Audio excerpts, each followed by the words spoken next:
There's a saying that has echoed through the ages. Show me your friends, and I'll show you your future. At first glance, it feels almost too simple, too obvious. But the deeper you look, the clearer this profound truth becomes. Who you allow to sit beside you in life's theater, who occupies the most sacred spaces in your mind and time, ultimately decides the scenes you'll live out. Every single dream you harbor, every grand plan you whisper to yourself late at night when the world is quiet and no one's listening, is not just shaped by your individual effort alone. It is relentlessly shaped, profoundly supported, and sometimes tragically suffocated by the very people you keep closest.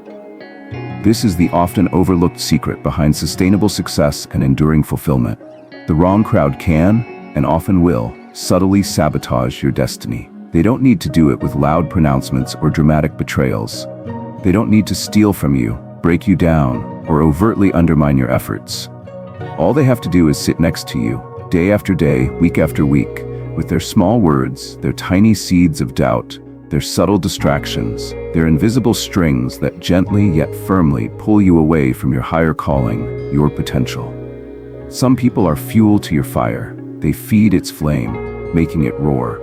Other people, perhaps unknowingly, perhaps intentionally, pour water on it when you're not looking, slowly extinguishing your spark. The truth is, we profoundly underestimate how deeply we are wired to belong. Humans are fundamentally social creatures.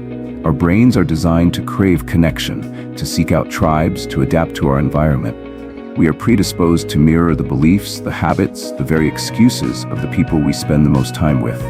It's our oldest survival code, a primal instinct that kept our ancestors alive in the wild. But that same code, unchecked, can ironically keep us small and constrained in modern life.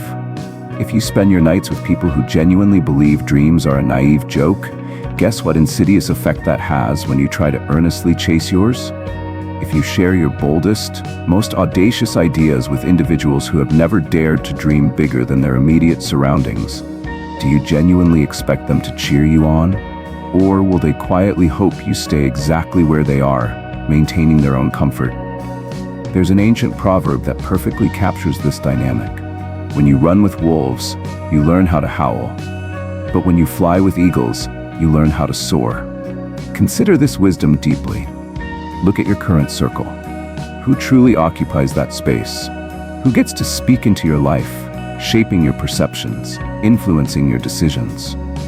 Who do you allow to mold your mind when you're tired, when you're doubting your path, when you're standing on the precipice of a monumental breakthrough, but fear is whispering its familiar treacherous song? Turn back, it's too risky. Sometimes, the most insidious sabotage doesn't come from people who overtly hate you. It often comes from people who genuinely love you. Your well-meaning but fundamentally limited friends and even family, who simply do not comprehend the immense size of your vision, the scale of your ambition. They want to protect you from failure, from the pain of rejection, from the perceived embarrassment of trying and falling short. They want to keep you safe, keep you comfortable, keep you just small enough that you never have to venture beyond their understanding, never risk upsetting the established order. Consider the remarkable journey of the young man who dreamed of fundamentally transforming his neighborhood. He grew up in an environment where the constant refrain was, "Stay here, get by, don't expect too much from life." When he tentatively shared his aspiration to start a business, his longtime friends simply laughed, disbelieving and dismissive. When he articulated his disciplined decision to save money instead of squandering it on fleeting pleasures at bars and street corners, his family mocked him, accusing him of trying to be better than everyone else. Every single day, he was attempting to pull himself uphill, to ascend to a higher plane of living. But the very people around him, his supposed support system, were metaphorically tying heavy weights to his ankles, dragging him back down. One day, he looked around with stark clarity and realized a painful truth. If he remained in that environment, those very people, despite their purported affection, would love him right into the suffocating grip of mediocrity. So he made a courageous, silent decision. He left. It wasn't a dramatic exit. No furious arguments, no screaming matches. He simply stopped answering the calls that always ended with, "You're crazy, that'll never work." He ceased showing up for the nights that ended with nothing but hangovers and deep regret. Instead, he diligently sought out and found new friends. People who dared to dream louder, who worked harder, who celebrated genuine ambition, who cheered louder for his incremental victories. In just 5 short years, with his new, supportive circle, he built something they had once told him was utterly impossible. Not because he was inherently better than his old friends, but because he chose better company. He chose a circle that elevated him, rather than one that anchored him. We often forget a critical truth. Dreams are extraordinarily fragile when they are young, when they are newly conceived. They need immense protection, nurturing, and fertile ground. Think of them like tender seedlings. You would never plant a delicate rose and then deliberately allow aggressive weeds to grow wild and suffocate it. So why do we expect our most cherished dreams, our most vital aspirations, to survive and flourish in poisoned, barren soil, surrounded by negativity and doubt? Some people, sadly, thrive on complaining, on perpetual blaming, on empty gossip, on endless excuses. Spend enough consistent time with them, and their subtle poison will inevitably drip into your own roots, contaminating your perspective. They will never explicitly tell you, "Don't succeed." Instead, they will use far more insidious language. "Take it easy. Why work so hard? Life's too short to be serious. Relax, you can always try tomorrow." And one day, with chilling finality, that promised tomorrow simply doesn't come. History, in its grand narrative, is replete with examples of individuals who achieved extraordinary feats precisely because they chose to stand next to the right crowd, to surround themselves with an empowering tribe. Look at any group that profoundly changed the world: the Bloomsbury Group, the French Impressionists, the Silicon Valley pioneers. They sharpened each other. They challenged each other. They elevated each other. As the ancient wisdom states, iron sharpens iron, and one person sharpens another.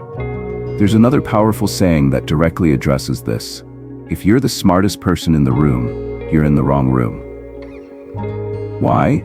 Because your circle, your inner sanctum, should consistently stretch you, push you beyond your perceived limits, not shrink you into complacency.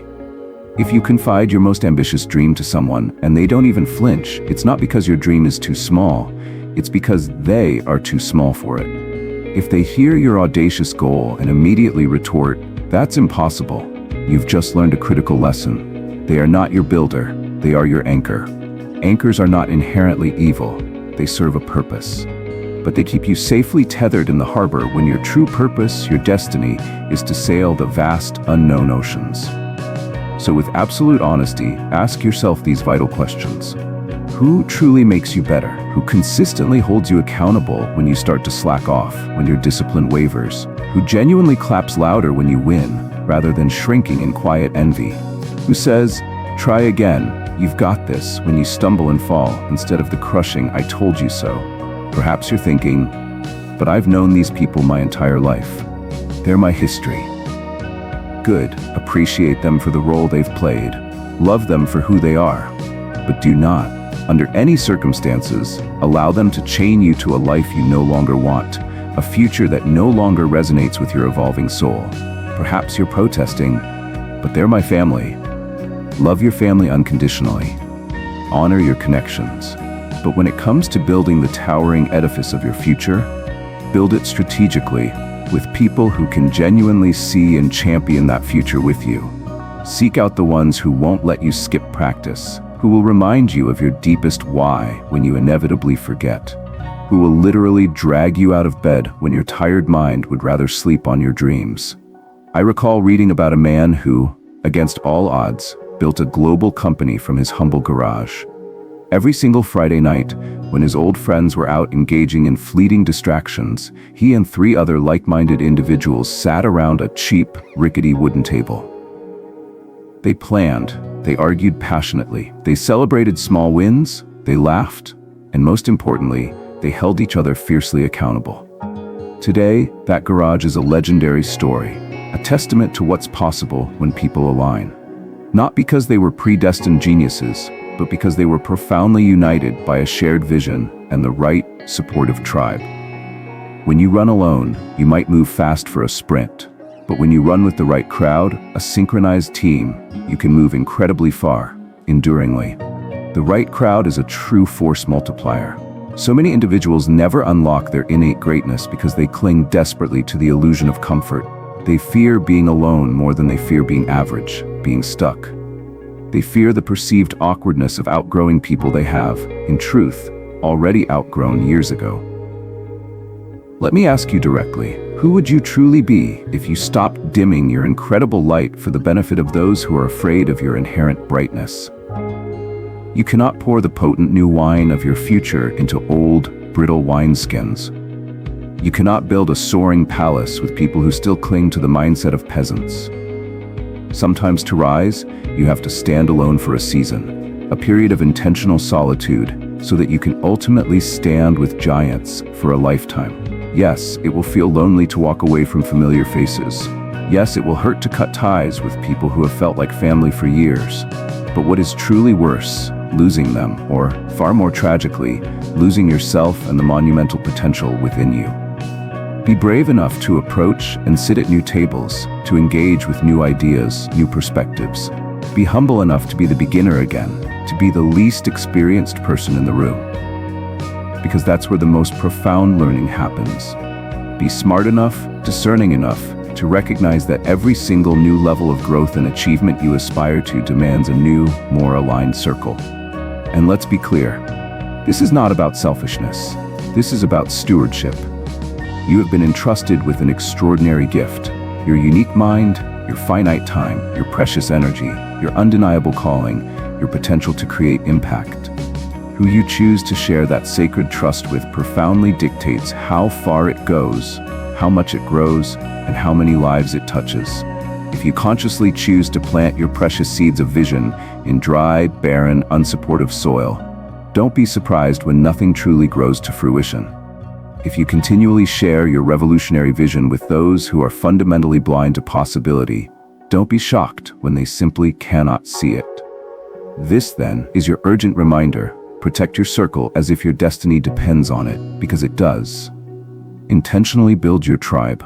Actively seek out the ones who talk passionately about ideas, solutions, and dreams, not endlessly about people or problems. Find the ones who courageously push you to be uncomfortable, to challenge your limits, rather than encouraging complacent stagnation. Find the ones who consistently remind you of what's truly at stake if you settle for anything less than your magnificent potential. There's an old truth that states, birds of a feather flock together. But here's the powerful secret you now possess. You get to consciously choose your flock. You get to determine the altitude at which you fly.